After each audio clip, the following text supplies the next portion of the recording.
Ассаламу алейкум, это дорогие подписчики. Я хотела рассказать тоже, когда о своем студенческое время.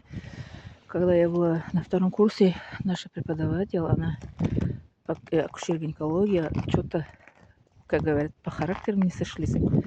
Как говорят, характер не сошлись. Она, когда во время зачет мы хотели получить, она меня взяла, говорит, вон отсюда. Как-то она взяла, говорит, а ну-ка вон отсюда, выйди отсюда, что на следующий год, что я это важно, рожь не видела. Я говорю, ага, большой поворот.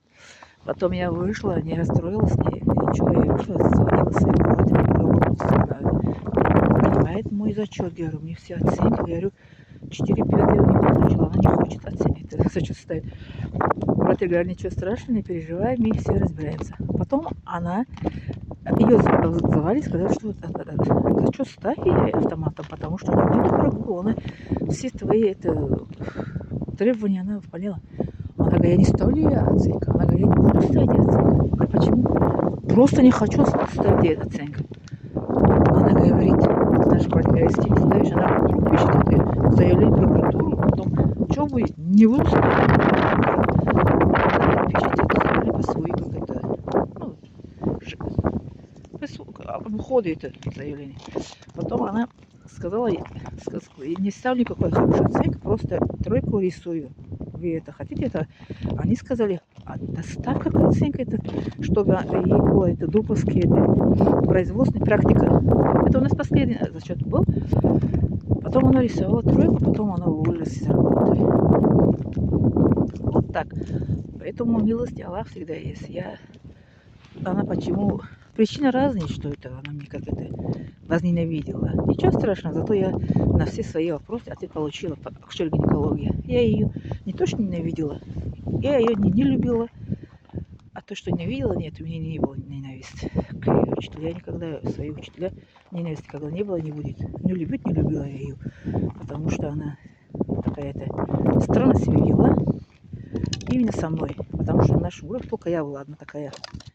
Иностранка и мусульманка, тем более.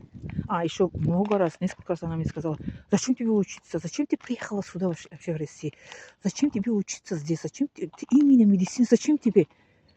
Я ей сказала, люблю медицину, учусь, а вам это что это такое? А вам это... еще она говорит, мусульманки же не учатся, мусульманки же дома они сидят. Я ей говорю, за мусульманки это... Как это, не говори, пожалуйста, говорю, не говорите за мусульманки, говорю, мусульманки дома сидит. Еще она говорит, самса и манту только можете как готовить дома сидеть. Я ей сказала, я самсу манту не люблю, никогда не готовила, говорю. Это хотела, говорю, услышать мне, говорю. Я никогда самсу манту не любила, не кушала, не готовила, говорю, вот я такая мусульманка, говорю, необычная, уникальная. Вот такая мусульманка, говорю. А что еще есть вопрос, что почему я сюда приехала, почему именно медициной я учусь? Я же учусь это, мне это надо. А вам зачем такие глупые вопросы задаете? Такие люди, как это говорят русские, что на голова таракан, правильно? Таракан в голове. Больше ничего не могу сказать таких людей. В итоге потом, следующий год, потом я пришла, другой преподаватель потом нам преподавала, акушер-гинекология. Она уже уволилась.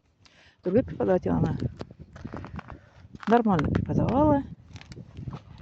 Все образовалось к лучшему. Да.